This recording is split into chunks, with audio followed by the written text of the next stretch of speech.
Em nome de Jesus, vamos dar início. Vai ser de sem fio hoje? Que benção. Tá ótimo, deixa assim. Eu vou com esse aqui mesmo. Tá? Vou com o microfone com fio, sem problema. Aí já está aqui aquietado aqui do lado.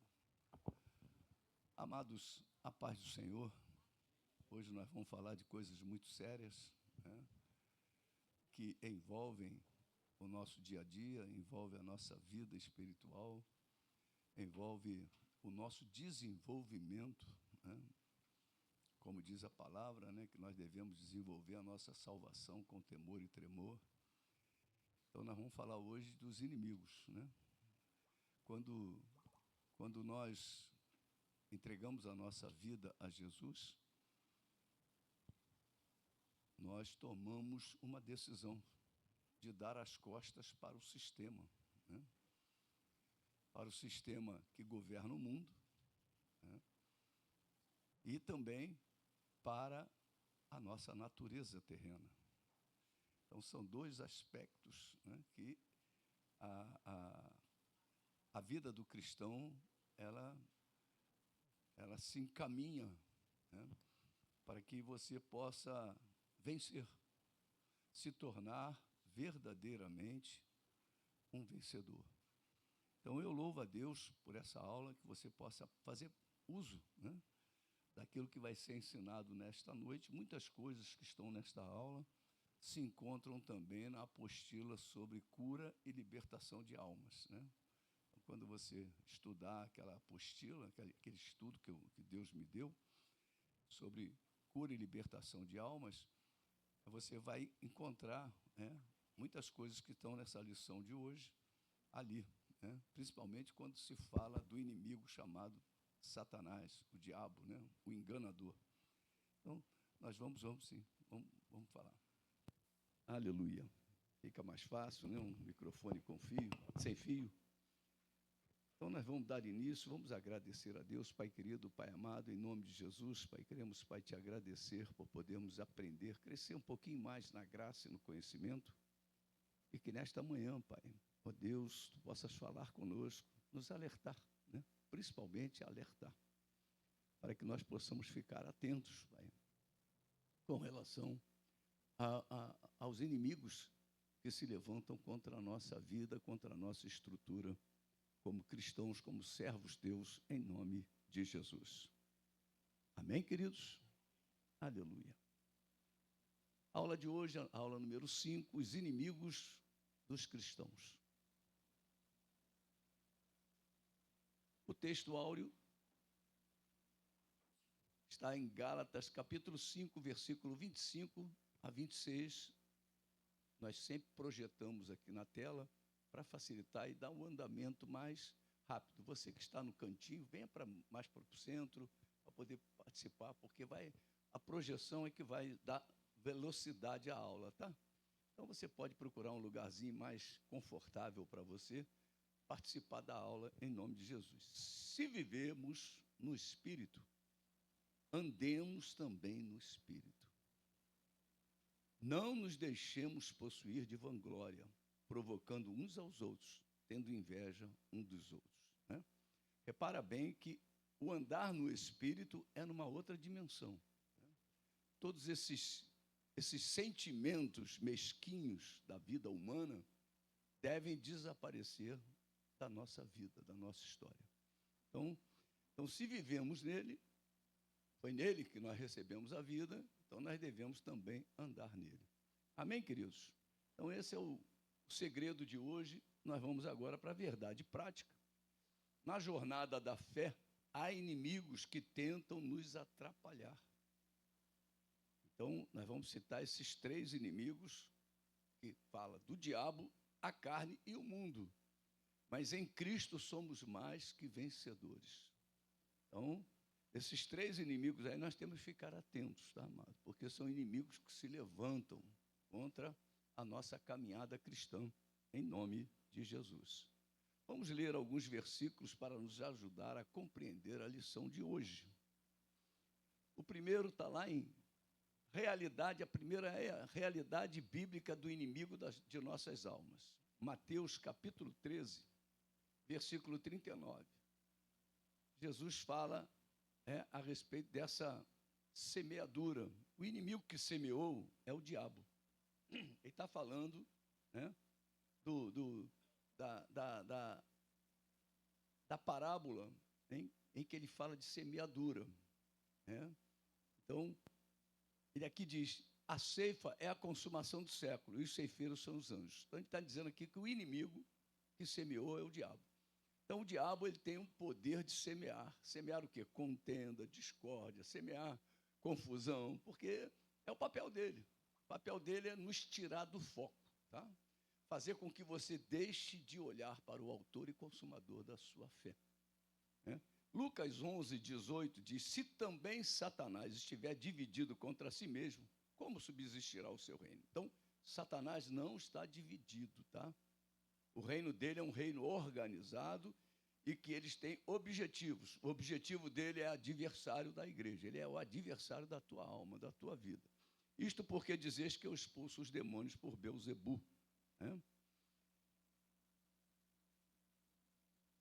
O segundo, como tentador, o diabo atua para desestabilizar o crente. Está vendo aí? Ó? Jesus coloca você no prumo e o diabo vem e tira você do prumo. Sabe como é que é o muro? O muro, quando ele inclina, é sinal que ele vai cair. Então, o diabo ele tenta tirar você do prumo, tenta te dar uma inclinação na tua vida, te inclinar para alguma situação. E quando você fica inclinado, você está prestes a cair. É a situação de um muro, né? Você vê um muro inclinado, você fala, não vou passar perto desse muro não, que ele vai cair a qualquer momento. Então ele atua para desestabilizar o crente. O crente deve estar no prumo, aprumado, posicionado. E Mateus capítulo 4, versículos 1 a 12, vamos ao texto que está lá na Bíblia, vamos lá em Mateus. Fala da tentação, né, de Jesus.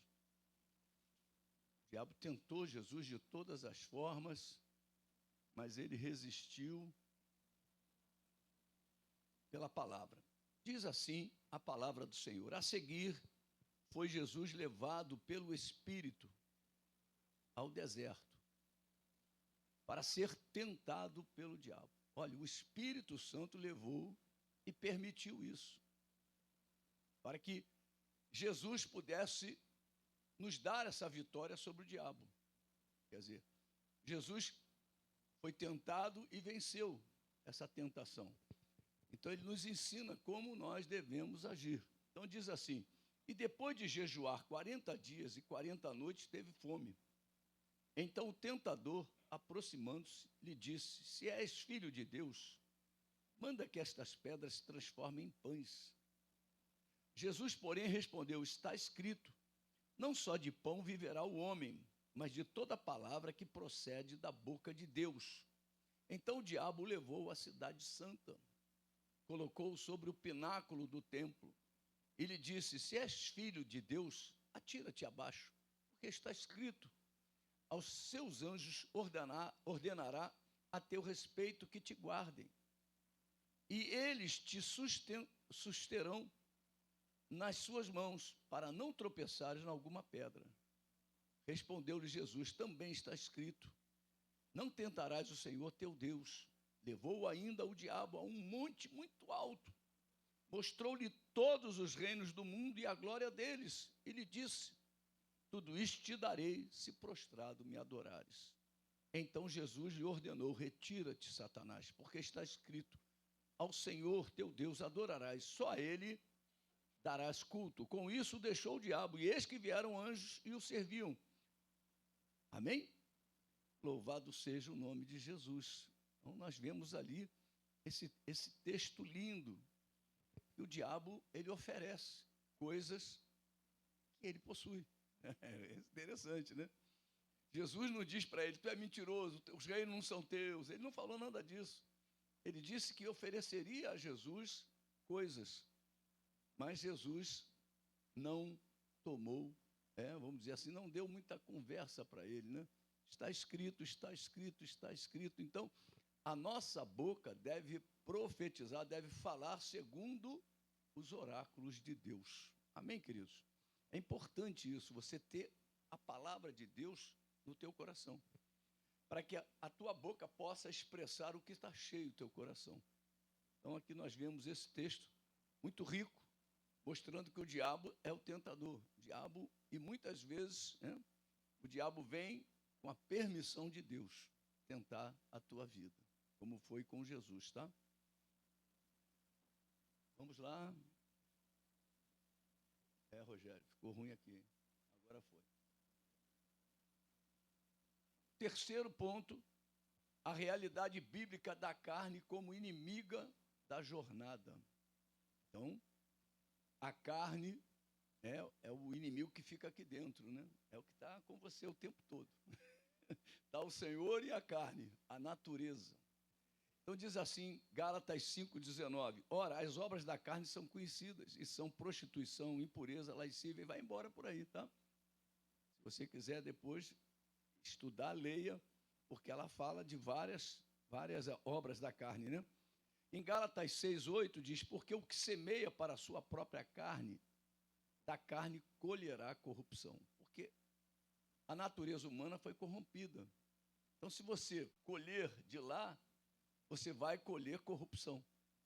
Você tem que colher de uma outra situação, que é a situação... Mas o que semeia para o Espírito, do Espírito colherá vida eterna. Então, isso é muito bom a gente ouvir isso aqui, porque se você quer colher teu futuro, a vida eterna, você tem que colher, semear lá no Espírito. Então, ler a palavra, jejuar, cultuar a Deus, estar bem com os irmãos, ser submisso às suas lideranças, toda aquela sequência que a gente sabe que Deus estabeleceu para que nós fôssemos mais que vencedores. A quarta é a concupiscência da carne. Jesus. Muda aí para mim, Rogério, por favor. Me ajuda aí. Eu vou largar isso aqui, tá? A concupiscência da carne, dos olhos e a soberba da vida. 1 João. A concupiscência da carne, a concupiscência dos olhos e a soberba da vida não procede do Pai, mas procede do mundo. Então, é um adversário muito forte o mundo, tá? Na vida do cristão. A grande maioria dos cristãos caem pela concupiscência da carne, a soberba da vida, tá? A soberba da vida, a pessoa cresceu um pouquinho, ela acha que é alguma coisa, e ela se perde, tá? Então, nós precisamos nos lembrar disso, tá, mano? Vamos mais o quinto aí, o mundo como sistema que procura oprimir o crente. João capítulo 12, versículo 31. Chegou o momento de ser julgado este mundo, e agora o seu príncipe será expulso. Então, há um governo mundano, tá, amados? Chegou o momento de ser julgado este mundo. Então, o governo mundial, aquilo que comanda todo o sistema, não pense que é Deus, não. Deus está no comando, mas Ele permite que toda a sua palavra se cumpra através da ação do inimigo. Que coisa, né? É impressionante, são detalhes da palavra. Você às vezes fala assim, como é que pode o diabo está agindo porque Deus permite. Porque a palavra do Senhor tem que se cumprir, né? Até durante o ministério terreno de Jesus, se você observar, até Judas apareceu e aconteceu a história de Judas traindo ele. Você acha que Jesus não sabia? Sabia. Mas para que se cumprisse as Escrituras. É isso que está escrito, né? João 15, 18 diz, se o mundo vos odeia, sabei que, primeiro do que a vós outros, me odiou a mim. Então, Jesus está falando que o mundo não tem nada com a gente. Deus nos tirou do mundo. Igreja quer dizer aquele que foi tirado para fora. Então, nós estávamos no mundo, Deus pegou você e te tirou. Se lembra daquela escadinha que eu preguei durante muito tempo? Deus colocou você no primeiro degrau, o degrau da fé. A fé é aquilo que te aproxima de Deus. Sem fé é impossível, né, agradar a Deus. O sexto, é preciso sujeitar-se a Deus e resistir ao diabo, né? A sujeição é uma das ferramentas poderosas para resistir ao diabo, né? Você se sujeitar a Deus. Então, Deus manda você fazer alguma coisa, tem que se fazer. Você é servo. Então, o servo não discute. O servo não entra em conflito, em contenda com o seu Senhor. Né? Então, ele diz assim: sede, pois, irmãos, pacientes, até a vinda do Senhor. Eis que o lavrador aguarda com paciência o precioso fruto da terra, até receber as primeiras e as últimas chuvas. Então, a paciência é o fruto do Espírito Santo que precisa estar na nossa vida. Precisa ser produzido por nós. Porque, meu irmão, você ainda não recebeu, mas Deus fez a promessa. Está gerando. Está debaixo da terra, está gerando lá. Daqui a pouquinho vai aparecer uma... quem tem visto aí o Ângelo mostra foto lá, ele diz, semeei isso, está começando a aparecer, aparece lá a pontinha verde, daqui a pouquinho a coisinha cresce, daqui a pouquinho está dando um abobrão desse tamanho, meu Deus do céu, a coisa... Você tem que acreditar no que Deus está gerando. Amém, queridos? Isso é a fé, tá? A primeira leitura bíblica em classe, Romanos 6, 11... Vai, Rogério, mais uma. Isso. Romanos 6, 11 e 14. Assim também vós considerai-vos mortos para o pecado, mas vivos para Deus, em Cristo Jesus. Não reine, portanto, quando fala de reinar, é senhorio, tá, amados? Quando fala reinar, é senhorio. O Senhor, você não pode servir a dois senhores, né? Não reine, portanto, o pecado em vosso corpo mortal, de maneira que obedeçais às suas paixões. Nem ofereçais cada um os membros do seu corpo ao pecado, como instrumentos de iniquidade, mas oferecei-vos a Deus, como ressurretos dentre os mortos. A primeira ressurreição, nós já passamos. Quando você aceitou Jesus, você ganhou vida, você ressuscitou. O simbolismo disso está no batismo, né? Como ressurreto dentre os mortos, e os vossos membros a Deus como instrumentos de justiça. Então, meu irmão, nós temos que entregar a nossa vida totalmente, o nosso corpo totalmente a Deus. Servi-lo com o nosso corpo, com a nossa vida, tá, amados? Amém? Aleluia. Vamos lá, segunda leitura bíblica em classe, 1 João 2, 15 a 17. Não ameis o mundo, nem as coisas que há no mundo. Se alguém amar o mundo, o amor do Pai não está nele. Porque tudo que há no mundo, guarda isso, tudo que há no mundo, a concupiscência dos olhos, aí ele separa, ele vai dizer agora o que é, a concupiscência dos olhos, a concupiscência da carne, a concupiscência dos olhos e a soberba da vida não procede do Pai, mas procede do mundo. Lembra sempre, o mundo é um adversário, tá, amados? Ora, o mundo passa, bem como assim, como a sua concupiscência. Aquele, porém, que faz a vontade de Deus permanece eternamente. Então, a nossa vida eterna está sujeita a nós permanecermos na vontade de Deus. Então, o que faz a vontade de Deus permanece eternamente, senão vai perecer, tá, amados? Então, nós precisamos aí nos lembrar desses detalhes. Vamos lá, vamos continuar aí o nosso plano de aula.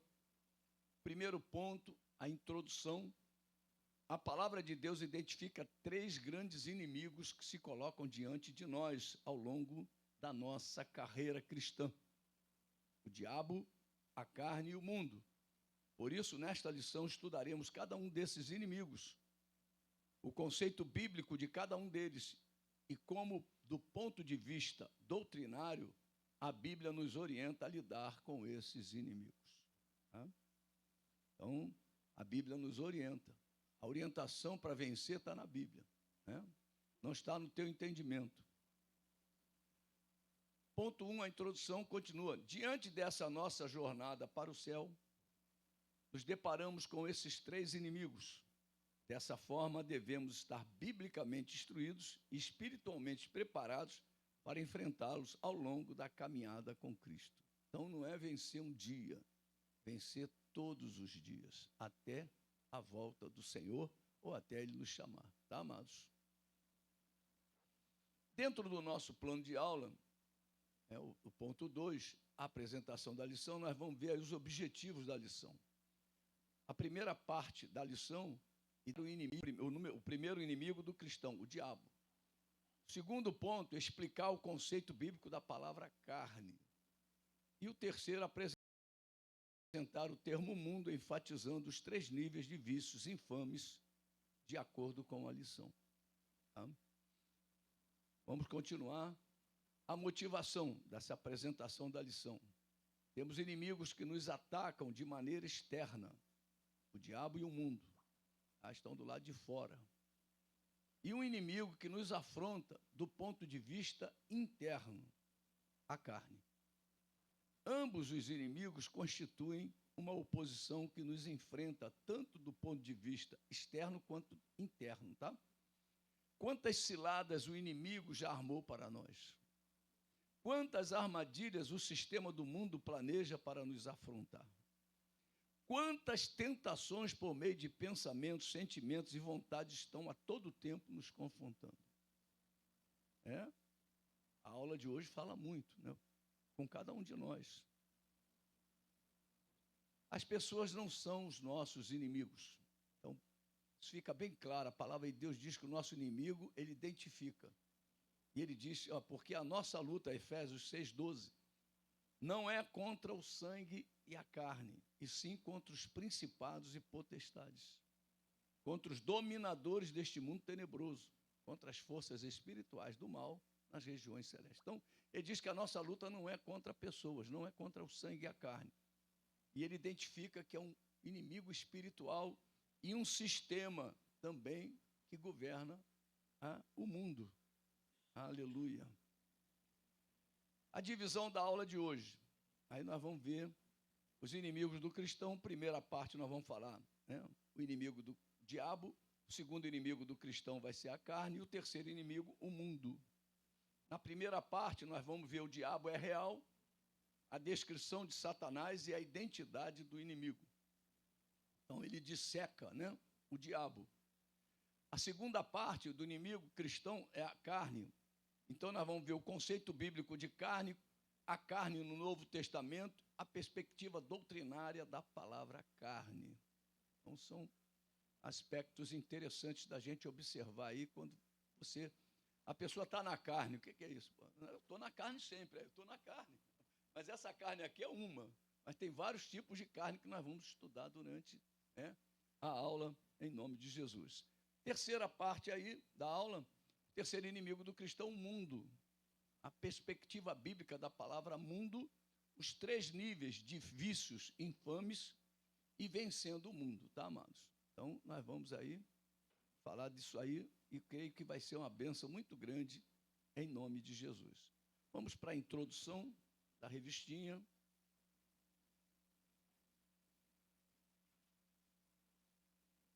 Aleluia. Louvado seja o nome de Jesus. Na jornada da vida cristã, nos deparamos com perigos que ameaçam a trajetória do nosso caminho para o céu. Você está com a revistinha, por favor? Nela encontraremos 3 inimigos que buscam nos atrapalhar: o diabo, a carne e o mundo. O diabo e o mundo estão do lado externo de nossa trajetória. A carne, porém, está do lado de dentro. É a nossa natureza pecaminosa. Por isso, nesta lição, estudaremos esses 3 inimigos da jornada da vida cristã. Então, os perigos que ameaçam a trajetória para o céu: o primeiro inimigo é o diabo, o segundo inimigo é o mundo e o terceiro inimigo é a carne. O diabo e o mundo estão do lado de fora e a carne, porém, está do lado de dentro. Então, é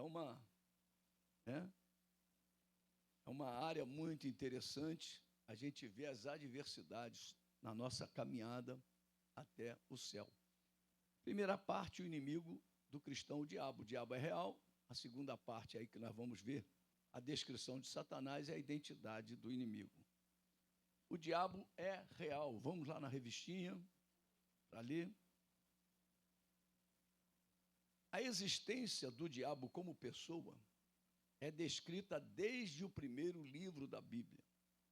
No Antigo Testamento, as ações de Satanás são descritas em Gênesis, 1 Crônicas, Jó, Salmos, Isaías, Ezequiel e Zacarias. O Novo Testamento mostra a atuação do diabo por cerca de 25 vezes das 29 passagens dos evangelhos em que Jesus o menciona. Em seu ministério, nosso Senhor atesta a realidade de Satanás. Então, nós vamos ver aí esses textos, né? Mateus, capítulo 13. Rogério. 13, 39, diz: o inimigo que o semeou é o diabo. A ceifa é a consumação do século, e os ceifeiros são os anjos. Então, Jesus fala que o diabo é o semeador daquilo que, no meio daquilo que Deus semeou. Então Deus está mostrando ali que o diabo semeia. Lucas 11, 18, se também Satanás estiver dividido contra si mesmo, como subsistirá o seu reino? Isto porque dizeis que eu expulso os demônios por Beelzebu. Então, nós vamos ver mais tarde, essa passagem, Jesus tinha feito uma obra muito linda, curando uma pessoa muda e cega, e ele voltou a falar e a enxergar. E os judeus diziam que Jesus estava fazendo aquilo pelo poder de Beelzebu. Então, Jesus dá essa resposta aí, né? Que Satanás não está dividido, né? Satanás está unido, coeso, né? O reino dele é um reino muito, vamos dizer assim, ajustado. Eles sabem o que querem, quando eles botam objetivos, eles vão até o fim, né?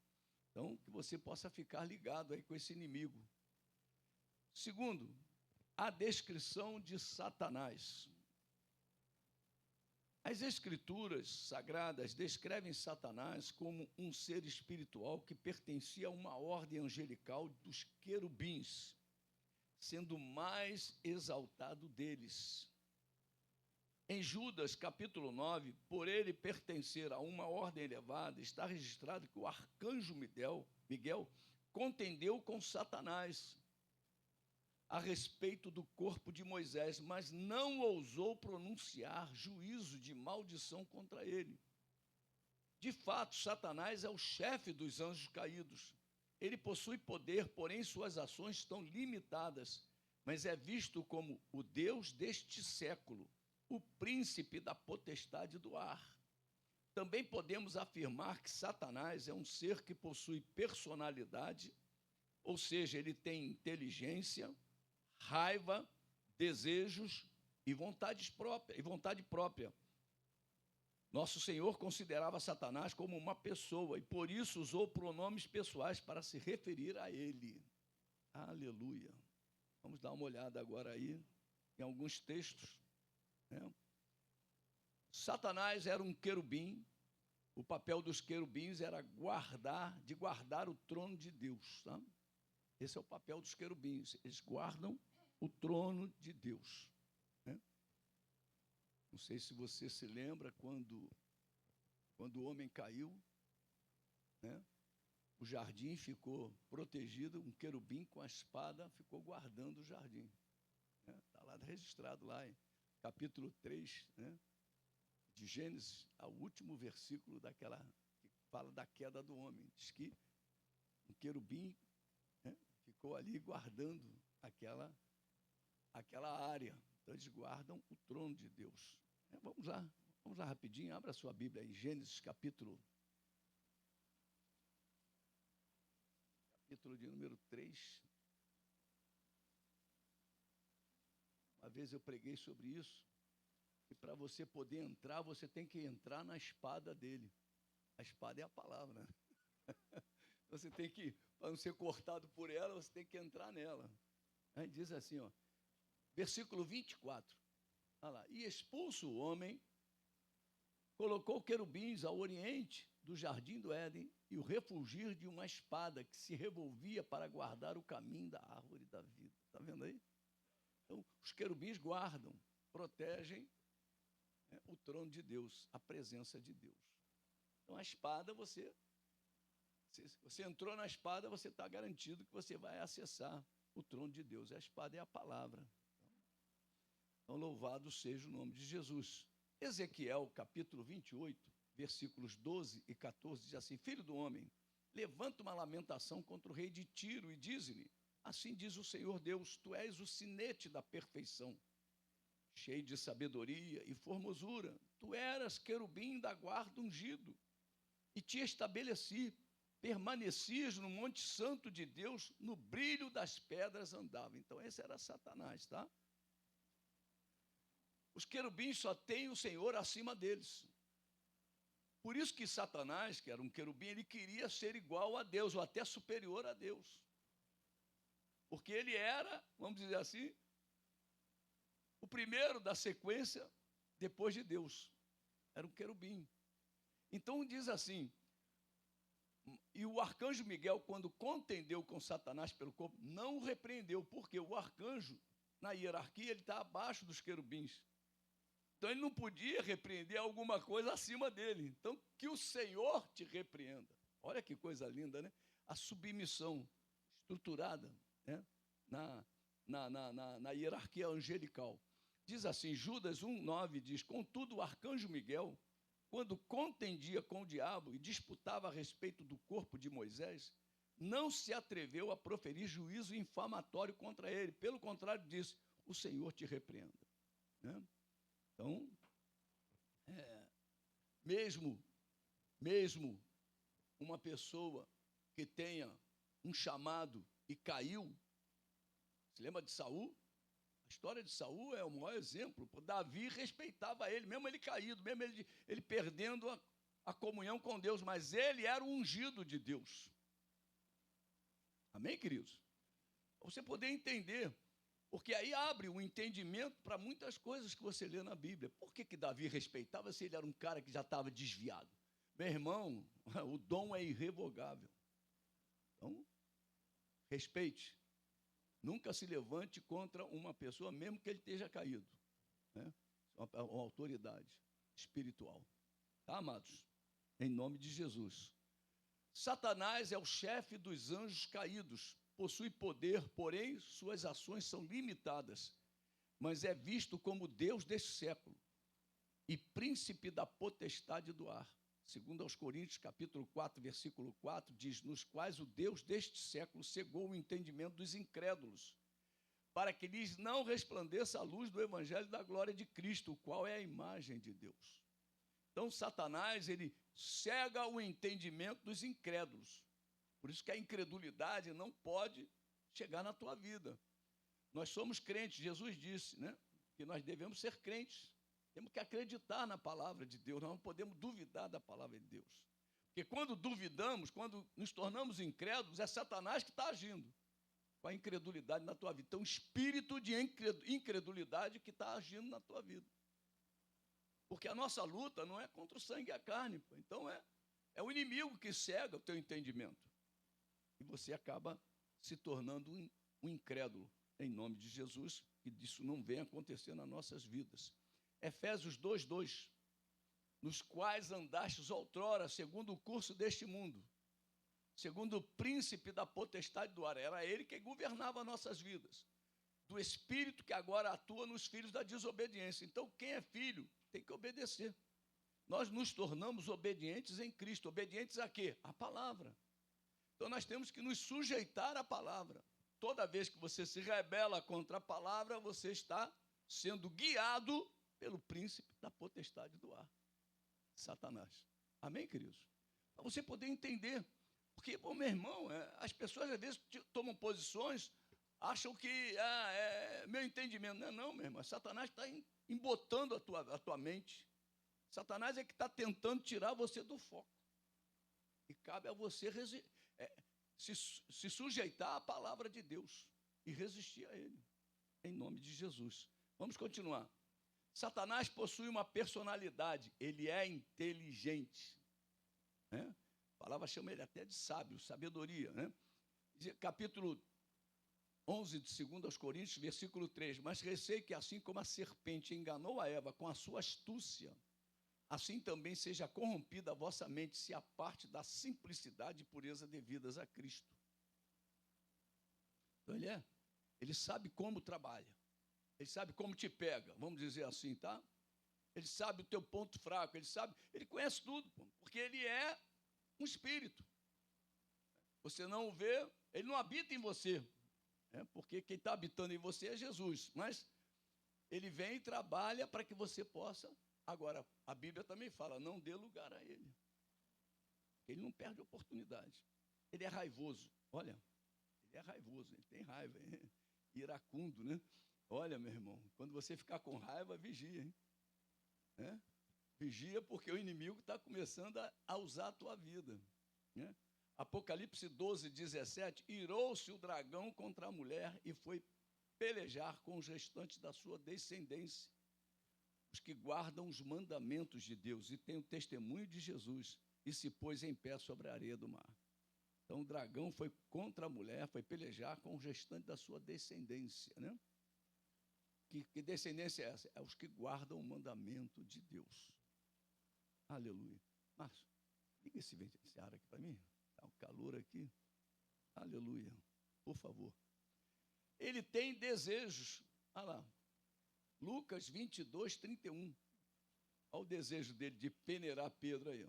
Simão, Simão, eis que Satanás vos reclamou para vos peneirar como trigo. Olha. Satanás muitas vezes vai lá, Deus, deixa eu peneirar. Você, deixa eu peneirar fulano, cicrano. Se lembra de Jó? Foi lá e peneirou Jó. Passou numa peneira brava, né? Às vezes a gente passa por umas peneiras difíceis. Mas se Deus permitiu, é porque Deus quer ser glorificado através da nossa resistência. Em nome de Jesus. Tem vontade própria. Olha lá. Isaías 14, 13, 14. Tu dizias no teu coração, eu subirei ao céu, acima das estrelas de Deus exaltarei o meu trono, e no monte da congregação me assentarei. Nas extremidades do norte subirei, acima das mais altas nuvens, e serei semelhante ao Altíssimo. Olha a vontade própria dele, ele queria ser. Então nós, meu irmão, se o Senhor quiser, se o Senhor me permitir, eu vou. Nós não podemos acrescentar nada, nem um côvado à nossa história, à nossa vida. Então, se o Senhor permitir, se o Senhor quiser, sempre a tua oração tenha a vontade do Senhor sempre à frente. 2 Timóteo 2, 26, mas também o retorno à sensatez, livrando-se eles dos laços do diabo, tendo feitos cativos por ele para cumprirem a sua vontade. Aqui Paulo está escrevendo a Timóteo. Timóteo era um pastor. Então ele está falando da igreja. Então tem pessoas na igreja que foram feitos cativos para cumprirem a vontade do diabo. Meu Deus do céu, que coisa terrível. Então, amarrando ele em laços, fica preso, a pessoa fica presa. Muitas vezes, as pessoas que enxergam, que veem, Deus mostra, vê serpente nos pés das pessoas, prendendo a pessoa, correntes. Exatamente isso. O laço está feito. Armou, se prendeu, a pessoa não anda. A pessoa não desenvolve, não consegue andar, não consegue fazer nada. A vida dela fica estagnada. Então nós precisamos entender que é um inimigo chamado diabo, Satanás. Jesus usou pronomes pessoais para se referir a ele. Mateus 4, de 1 a 12, nós já lemos, tá?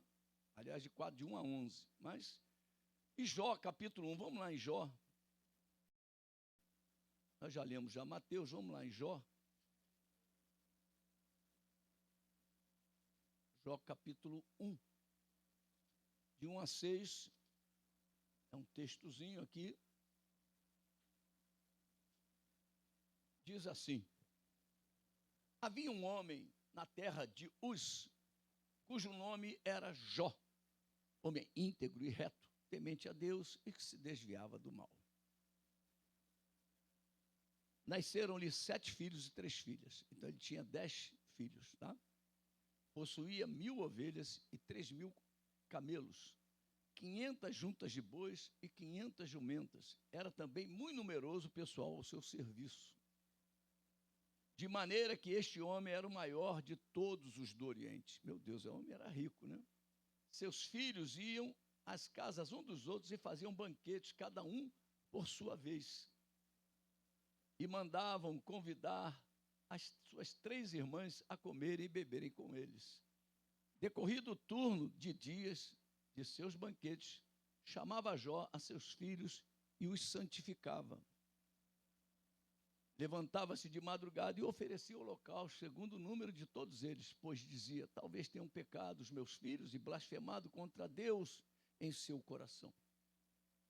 Versículo final do 5, assim o fazia Jó continuamente. Num dia em que os filhos de Deus vieram se apresentar-se perante o Senhor, veio também Satanás entre eles. Então, Jesus usa pronomes pessoais. Então, Satanás era um anjo que veio, um filho de Deus, quer dizer, um dos criados por Deus, né? Os anjos foram criados por Deus e veio ali, se apresentou para tentar fazer com que Deus permitisse que ele pudesse agir. Né? Jó capítulo 2, versículos de 1 a 4, olha o que diz. Um dia em que os filhos de Deus vieram apresentar-se perante o Senhor, veio também Satanás entre eles apresentar-se perante o Senhor. Então o Senhor disse a Satanás: de onde vens? Respondeu Satanás ao Senhor e disse: de rodear a terra. Olha, a terra já era redonda. A terra não ficou redonda, ela já era redonda. Olha lá, né? Muitas pessoas, isso aí, esse livro foi o primeiro livro da Bíblia, né? Escrito, o mais antigo, né? Pelo menos os historiadores dizem, né? De rodear a terra e passear por ela. Perguntou o Senhor a Satanás: observaste o meu servo Jó? Porque ninguém há na terra semelhante a ele, homem íntegro e reto, temente a Deus e que se desvia do mal. Ele conserva a sua integridade, embora me incitasse contra ele, para o consumir sem causa. Versículo 4. Então Satanás respondeu ao Senhor: pele por pele, e tudo quanto o homem tem, dará por sua vida. Então aqui está mostrando que Jesus usou pronomes pessoais, né? A palavra, Jesus é a palavra, para se referir a ele. Então ele tem um nome, Satanás. Então quando você fala Satanás, você está falando diretamente com o inimigo da nossa alma, tá? Fora, diabo, sai da minha casa, sai da minha vida, sai do meu emprego, sai da minha empresa. Você vai falando. A ordem está conosco, meu irmão. A autoridade está conosco. Recebereis poder ao descer sobre vós o Espírito Santo. Então, o poder está conosco. Tá? O ponto 3, a identidade do inimigo.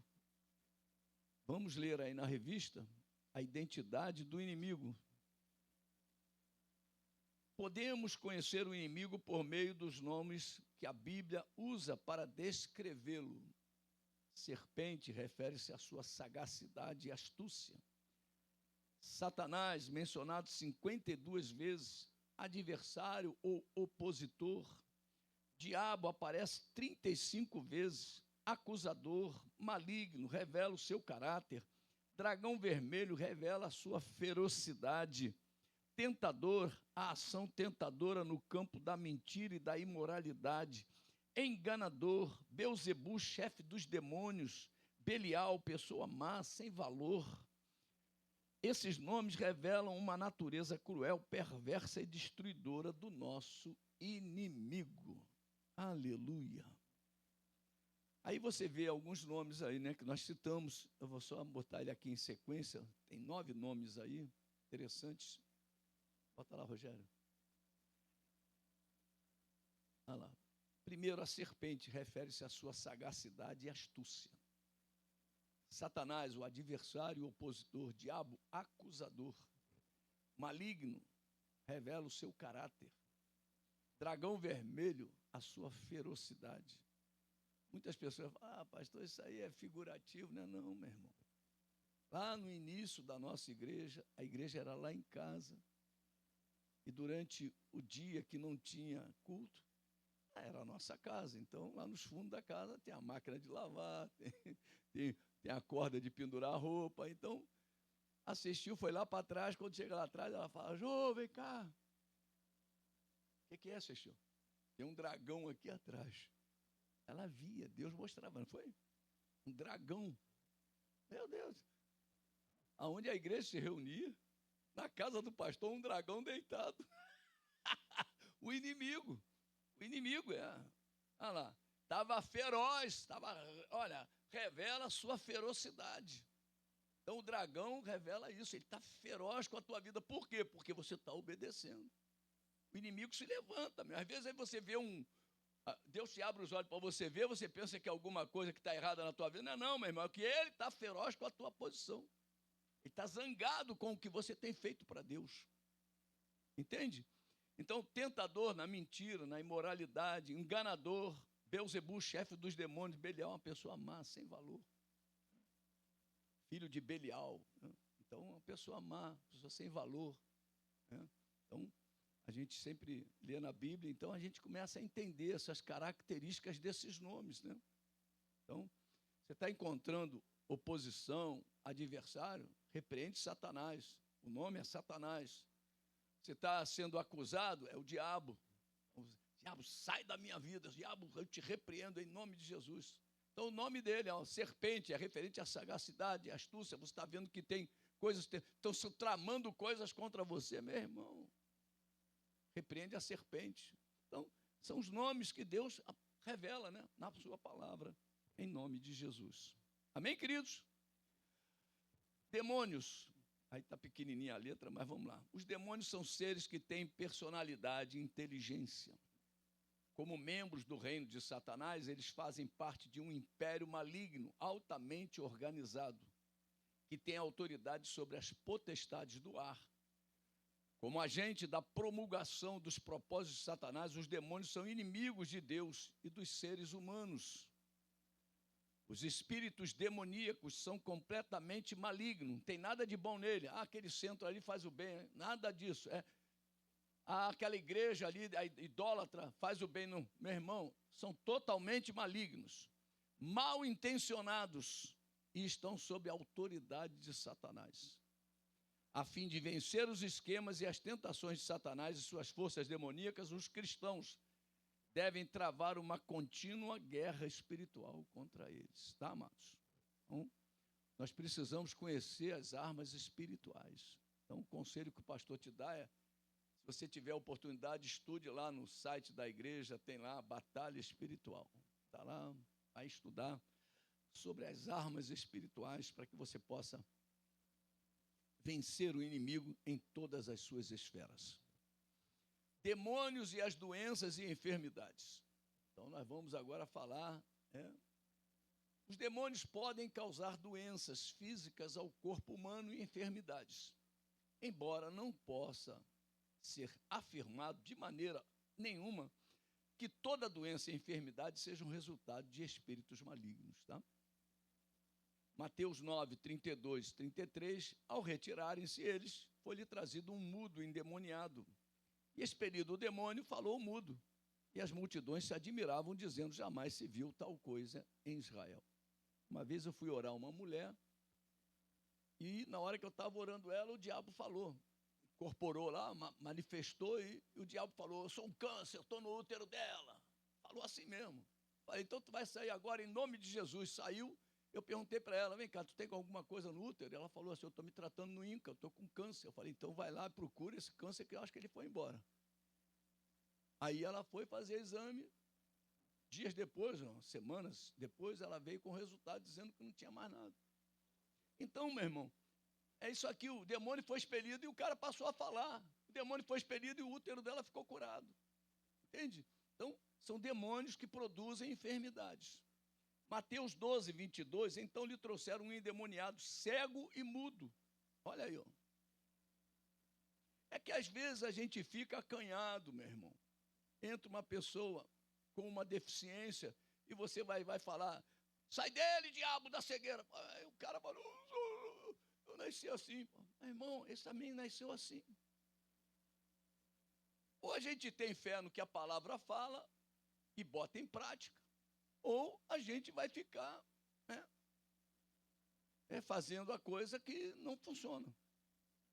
Então lhe trouxeram um endemoniado, cego e mudo, e ele o curou, passando mudo a falar e a ver. Aí, está falando aqui endemoniado, meu irmão. Cego e mudo. O demônio estava lá nos olhos e na língua dele. Demônios e as doenças e enfermidades. Mateus 17, 14 e 18. E quando chegaram para junto da multidão, aproximou-se dele um homem. Jesus tinha descido lá do monte da transfiguração, né? E vinha com ele João, Pedro e Marco, né? Aí ele: compadece de meu filho, porque é lunático. Sabe o que é lunático? É um homem que está vivendo no mundo não está na realidade. Então está no meio dos demônios. Olha, sofre muito, pois muitas vezes cai no fogo e outras muitas na água. Quantas pessoas que morrem numa praia afogado, e a pessoa ainda não sabia nadar, não sabia não, ele teve um ataque epilético lá no meio do mar, ou na piscina, e morre, porque a pessoa fica sem reação. Então, meu irmão, aqui Deus está mostrando que esse tipo de demônio pode lançar ele no fogo ou na água. Então, essas pessoas não podem se aproximar nem do fogo, nem da água. Tem que ter muito cuidado, o forno aceso, que ela abre o forno e entra ali dentro. Não é brincadeira não, são coisas de louco. É que se o diabo fosse fazer umas coisas interessantes, pô, ele não era o diabo. Ele faz coisa mesmo para arrebentar com o ser humano. Apresentei-o a teus discípulos, mas eles não puderam curá-los. Jesus exclamou: ó geração incrédula e perversa, até quando estarei convosco? Até quando vos sofrerei? Trazei-me aqui o menino. Jesus repreendeu o demônio e este saiu do menino. E desde aquela hora ficou o menino curado. Então quem estava perturbando era o diabo, não era uma enfermidade. Tá, amados? Então, não estou dizendo que tudo é o diabo. Nós vamos ver isso aqui agora, tá? Marcos 9, 20 a 22. Olha lá, é o mesmo texto contado agora por Marcos. E trouxeram-lhe. Quando ele viu a Jesus, o Espírito imediatamente o agitou com violência. Aqui diz que Jesus ele já caiu só em ver Jesus. E caindo ele por terra, revolvia-se espumando. Perguntou Jesus ao pai do menino: há quanto tempo isso lhe sucede? E o pai disse: desde a infância, respondeu. E muitas vezes o tem lançado no fogo e na água. Olha só os detalhes, tá, amado? Para o matar. Ele não joga no fogo para esquentar um pouquinho, ele não joga na água para tomar um banho, não é isso. Está falando aqui, ó. Mas se tu podes alguma coisa, tem compaixão de nós e ajuda-nos. Né? Então Jesus ali fez um milagre. Lucas 13, 11 e 16. Veio ali uma mulher possessa de um espírito de enfermidade. Havia já 18 anos, andava ela encurvada, sem de modo algum poder endireitar-se. Por que motivo não se devia livrar deste cativeiro em dia de sábado, esta filha de Abraão, a quem Satanás, olha aí, trazia presa há 18 anos. Olha, então, meu irmão, nós começamos a ver aí que tem muita gente que está aprisionada, e é o diabo, né? Nós vamos aqui no final do culto, nós vamos orar, tá, amados? Nós vamos ministrar cura, vamos ministrar milagre, vamos ministrar libertação, em nome de Jesus. E eu creio que Deus vai fazer milagres, em nome de Jesus, amém? Aleluia. Nem todas as doenças e enfermidades são provocadas por demônios. Mateus 4, 24, e a sua fama correu por toda a Síria. Trouxeram-lhe então todos os doentes acometidos de várias enfermidades e tormentos, endemoniados, lunáticos e paralíticos, e ele os curou. Então, vários tipos aí de doença e que Jesus os curou. Lucas 5, 12, 13 diz: aconteceu que, estando ele numa das cidades, veio à sua presença um homem coberto de lepra. Ao ver Jesus, prostrando-se com o rosto em terra, suplicou-lhe: Senhor, se quiseres, podes purificar-me. E ele, estendendo a mão, tocou-lhe, dizendo: quero, fica limpo. E no mesmo instante, lhe desapareceu a lepra. Ele não repreendeu demônio nenhum. Ele curou uma enfermidade, uma doença. Tá, amados? Resumo do item 1. O primeiro inimigo do cristão, o diabo, é descrito na Bíblia como um ser real. Então, não é ficção, tá, amados? Isso não está só no joguinho, né? no smartphone, né, num joguinho qualquer, não. Ele é real, tá, amados? A segunda parte, o segundo inimigo do cristão, a carne. Conceito bíblico de carne, a carne no Novo Testamento e a perspectiva doutrinária da palavra carne. Vamos ler na revista. Louvado seja o nome de Jesus. Conceito bíblico de carne. Há 4 definições para a palavra carne na Bíblia. Primeiro, o tecido muscular do corpo humano e dos animais. O corpo humano inteiro e o ser humano segundo a sua fragilidade e mortalidade. A natureza humana... peraí. Segundo, o corpo humano inteiro. Terceiro, o ser humano segundo a sua fragilidade e mortalidade. E quarto, a natureza humana pecaminosa. Dentre muitas perspectivas da palavra carne na Bíblia, a expressão concupiscência da carne tem grande relevância. Quando o apóstolo João usa esse termo, ele se refere à satisfação carnal em todas as suas dimensões. Glutonarias, sensualidade, bebedeira, relações sexuais ilícitas. A expressão revela que não há critério ou norma moral num contexto em que a busca pelo prazer individual dita a tendência. É o egoísmo em grau elevado. Tá, amados? Há 4 definições para a palavra carne na Bíblia Sagrada. A primeira é o tecido muscular do corpo humano e dos animais. Gênesis 2, 21, diz assim: então o Senhor Deus fez cair pesado sono sobre o homem. Este adormeceu, tomou uma das costelas e fechou o lugar com carne. Então, está mostrando aí que a carne faz parte, né, do corpo humano. Segunda definição, corpo humano inteiro. Êxodo 4, 7. Disse ainda o Senhor: torna a meter a mão no peito. Ele a meteu no peito novamente, e quando atirou, eis que havia tornado como o restante da sua carne. Então, corpo inteiro, tá? A terceira definição, o corpo humano segundo a sua fragilidade e mortalidade. Salmo 78, 39. Lembra-se de que eles são carne, vento que passa e já não volta.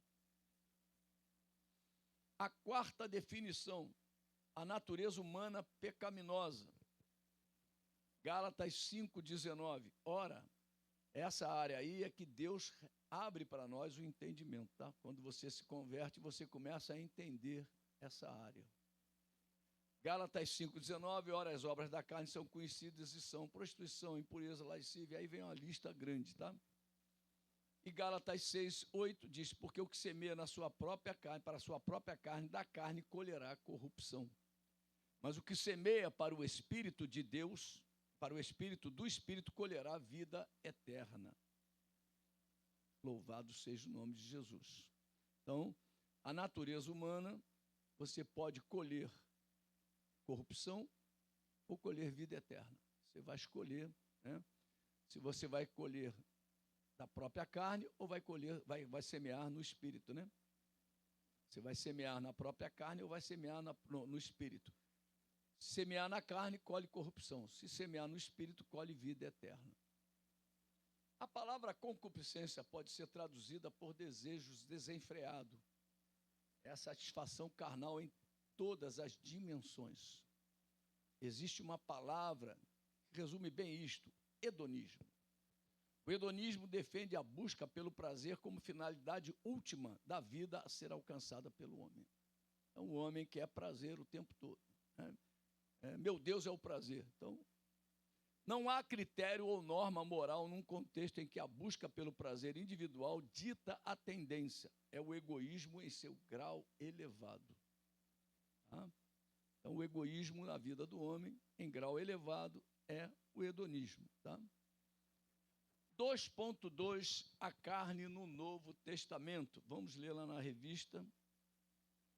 Na perspectiva do Novo Testamento, o termo grego sarx, isto é, carne, é uma referência direta à totalidade da natureza humana pecaminosa, a parte de Deus, degradada, sem a presença do Espírito Santo. Em suas cartas, o apóstolo Paulo evidencia o que uma natureza dominada pela carne pode produzir. A carne opõe-se a Deus e aos seus propósitos, pois ela tenciona caminhar de modo independente do Altíssimo. Seu desejo e vontade estão fora dos planos divinos. Ela faz com que o ser humano haja como se fosse o próprio Deus. Então, a carne é uma atitude individual de independência de Deus, tá? Quando você age na carne.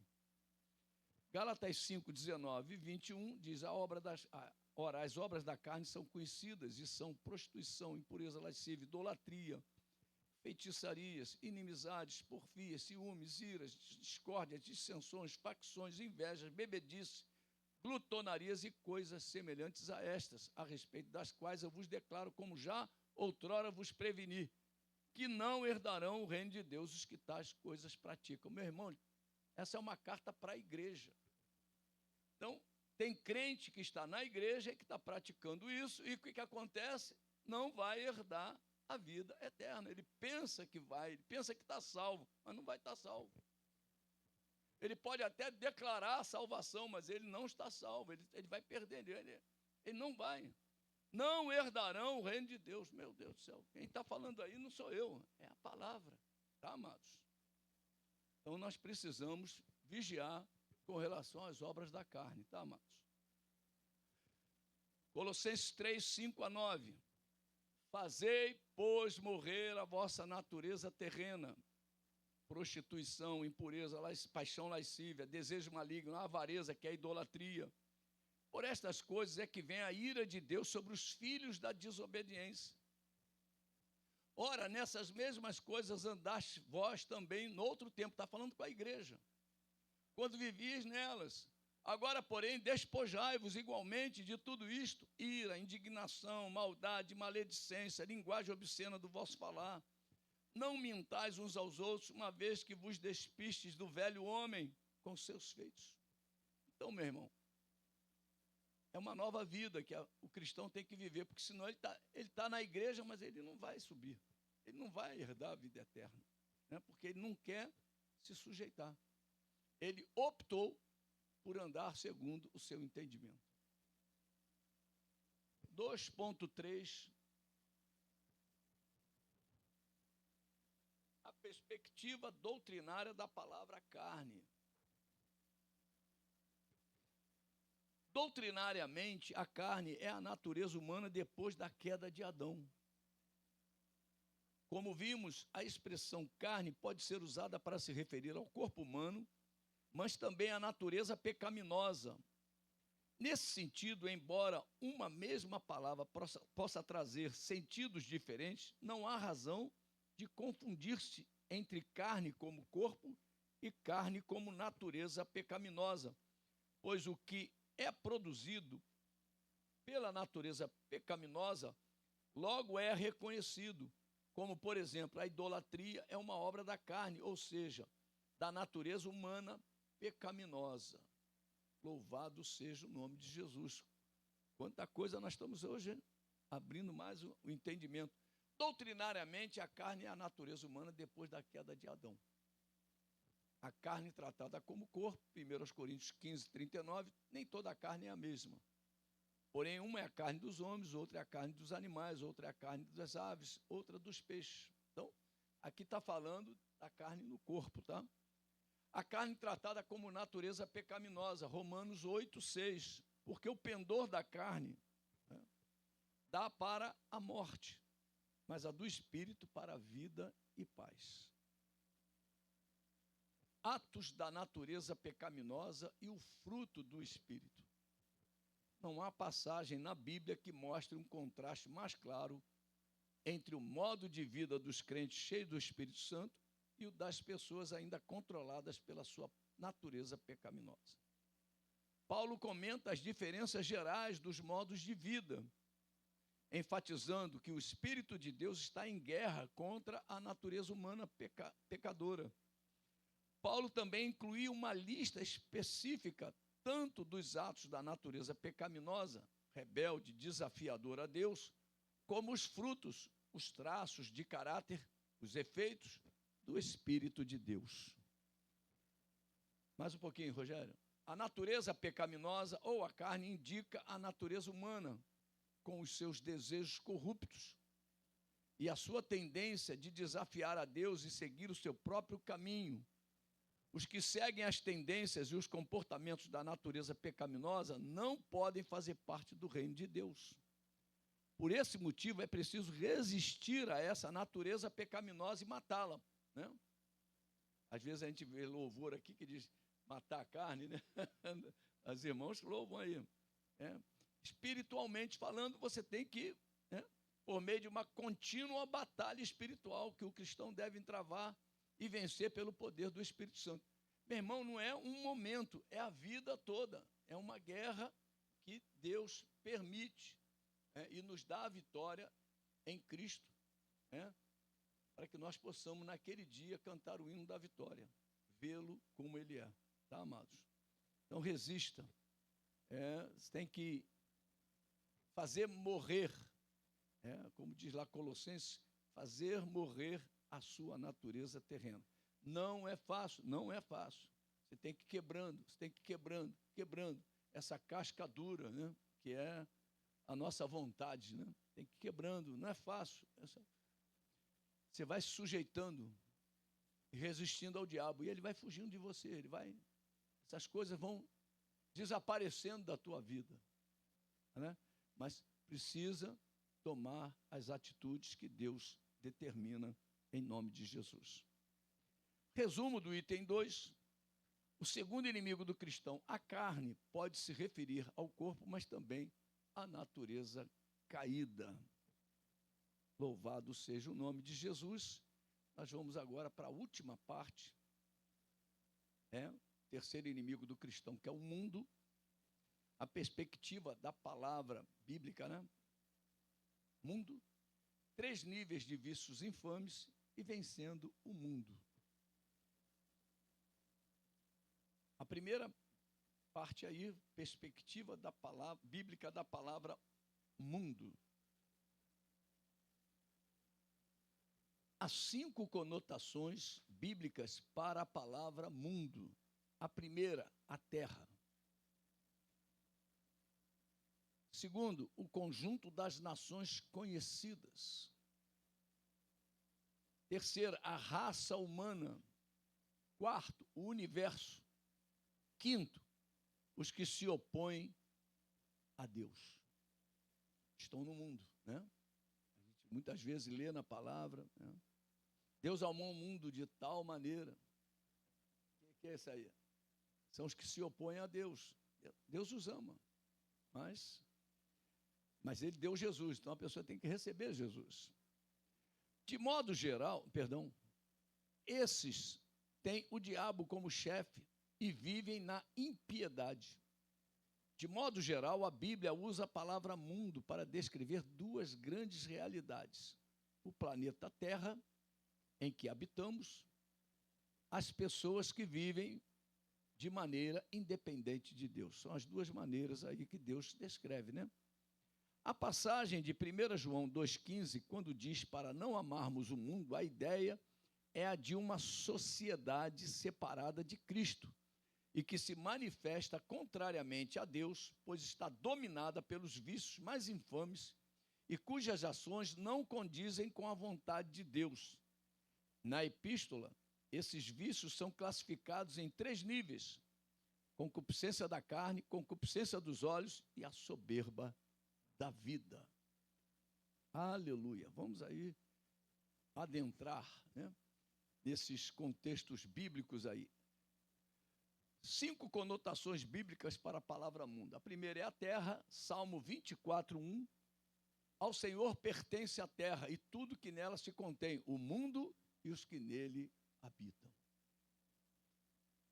A segunda, o conjunto das nações conhecidas. 1 Reis, capítulo 10, versículo 23. Assim, o rei Salomão excedeu a todos os reis do mundo, tanto em riqueza como em sabedoria. Está falando aí das nações, né? Hoje, qual é a maior nação do mundo? Ainda é os Estados Unidos. Então, o que os Estados Unidos determinam, bem, mas as outras nações têm que se abalam, né? Terceira, a raça humana. João 3,16, porque Deus amou o mundo de tal maneira que deu seu Filho unigênito para que todo o que nele crê não pereça, mas tenha a vida eterna. Então, Deus está falando aqui da raça humana, tá? Toda a raça humana recebeu de Deus o seu amor, a expressão do seu amor, o seu Filho unigênito, para que todo que nele crê não pereça, mas tenha a vida eterna. Em quarto lugar, o universo, Romanos 1,20, porque os atributos invisíveis de Deus, assim o seu eterno poder, como também a sua própria divindade, claramente se reconhece desde o princípio do mundo, sendo percebido por meio das coisas que foram criadas. Tais homens são, por isso, indesculpáveis. Então, está falando aqui do universo. Tudo que existe foi criado por Deus, o universo. Quinto, e os que se opõem a Deus. João 12:31, chegou o momento de ser julgado este mundo, e agora o seu príncipe será expulso. Está falando aí dos que se opõem a Deus. João 15:18, se o mundo vos odeia, sabei que primeiro do que a vós outros, me odiou a mim. Falando do mundo aí, dos que se opõem a Deus, né? Você está recebendo oposição? Então, meu irmão, sabe que o mundo se levanta contra a tua fé, contra a nossa fé. Os três níveis de vício que contradizem a palavra de Deus: o primeiro nível de vício é a concupiscência da carne, o segundo nível de vício é a concupiscência dos olhos, e o terceiro nível de vício, a soberba da vida. E nós vamos agora entrar nesse item 2 aí, que fala exatamente sobre isso, os três níveis de vícios infames, né? As concupiscências da carne, dos olhos e a soberba da vida são níveis de vícios infames que todo cristão encontrará diante da sua jornada. Primeiro, a concupiscência da carne. A concupiscência da carne tem a ver com a natureza humana completamente dominada pelo pecado, corrompida, decaída. Todo ato do corpo para fins maléficos e imorais. Item B, concupiscência dos olhos. A concupiscência dos olhos tem a ver com tudo que envolve a mente e a imaginação. Ela cria o desejo pelas coisas pecaminosas oferecidas pela mídia, pela música, pelos filmes, pela literatura, pela arte, para ceder aos seus desejos carnais. Item C, soberba da vida. Esses níveis de vício expressam a autoglorificação do homem no pecado, denotando seu egoísmo, vanglória e ateísmo. É o homem da atualidade desprezando o Criador em oposição deliberada. Então, nós temos aí os três níveis aí, nós vamos agora mergulhar neles. O primeiro nível de vício, a concupiscência da carne, todo ato do corpo para fins maléficos e imorais. O segundo nível de vício, a concupiscência dos olhos, tem a ver com tudo o que envolve a mente e a imaginação. E o terceiro nível de vício, a soberba da vida, expressa a autoglorificação do homem no pecado, denotando seu egoísmo, vanglória e ateísmo. Vamos para o último item, vencendo o mundo. Louvado seja o nome de Jesus. Há um sistema carnal que age sob o controle do maligno, que busca nos remover do caminho que leva ao céu por meio de ideologias anticristãs, estilos de vidas que não glorificam a Deus e formas contrárias aos valores do Evangelho. Para vencer essas investidas é preciso ter uma vida cheia do Espírito. É preciso também viver plenamente em Cristo Jesus, fazendo a vontade de Deus. Sendo assim, precisamos nos sujeitar a Ele, resistir ao diabo, pois temos a sublime promessa, ele fugirá de vós. Aí está Tiago 5,7, na tua revistinha deve estar escrito Tiago 5,7, né? Na tua revistinha está aí, no final aí, Tiago 4,7, tá? Não é 5,7 não, tem um errinho aí. Para vencer as investidas do mundo, é preciso ter uma vida cheia do Espírito Santo. Efésios 5,18 diz, e não vos embriagueis com vinho, no qual há dissolução, mas enchei-vos do Espírito. Viver plenamente em Cristo Jesus, fazendo a vontade de Deus. Mateus 7,21. Nem todo o que me diz Senhor, Senhor, entrará no reino dos céus, mas aquele que faz a vontade de meu Pai que está nos céus. Sujeitar-se a Deus e resistir ao diabo. Tiago 4,7. Sujeitai-vos, portanto, a Deus, mas resisti ao diabo, e ele fugirá de vós. O resumo do item 3, o terceiro inimigo do cristão, o mundo, representa 3 níveis de vícios infames: a concupiscência da carne, dos olhos e a soberba da vida. Louvado seja o nome de Jesus. Vamos ler a conclusão e vamos colocar em prática essa aula, né? Vamos orar, vamos pedir a Deus que venha nos curar, nos libertar, O apóstolo Pedro nos adverte a respeito do plano do inimigo em nos tragar, com o objetivo de destruir a obra realizada por Cristo em nossas vidas. Ele quer enfraquecer a nossa caminhada rumo aos céus. A ação diabólica é feita mediante aos ataques do inimigo. Então, para não ceder aos seus ardis, precisamos viver constantemente sob a presença do Espírito Santo, preparados e fortalecidos em Deus, em nome de Jesus. Amém, queridos? Aleluia. Louvado seja o nome de Jesus. Vamos guardar a nossa revistinha e vamos dar um passo de fé. Vem aqui na frente, vamos. Você que tem